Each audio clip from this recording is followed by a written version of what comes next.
let me just tell you the simple rule of thumb here. If I'm trying to create more Sahiladeens, then I'm setting up for a failure right off the bat. Okay, that's exactly what most clerics are doing. They're trying to create fan clubs.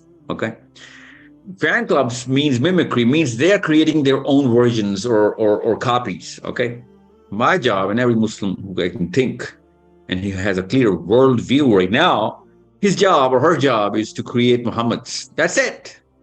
Okay, we need to create the best and most closest copies of our own Prophet ﷺ. That's it.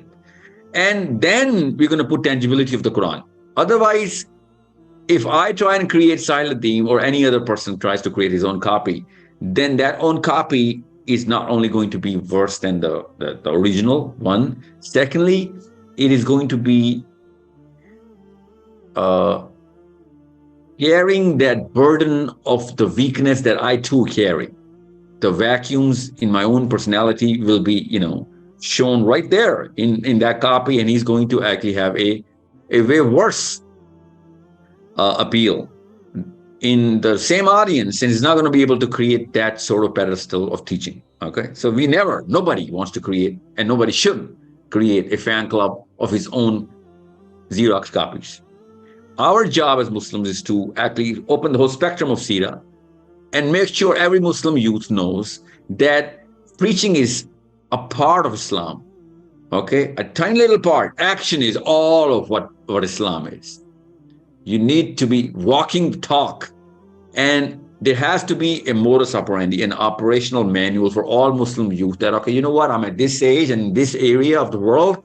These are the geopolitical factors that I'm actually inheriting because I was born here. And this is why I have to go to, because this is my prophet. And he was going through similar or worse geopolitical circumstances.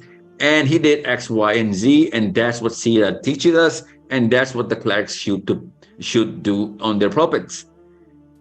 For example, in California, they should tell you what's going on in California or America or the world. And in that whole sphere, they should tell them the go-to strategy, and then they should put a measure on it so that the next Friday prayer should have a way better and improved version of the same youth and audience. But they're not doing it.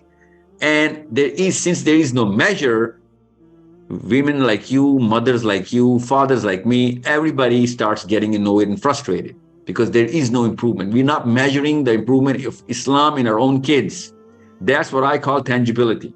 And unless we put tangibility of the Quran inside our sermons, kids are not going to be able to do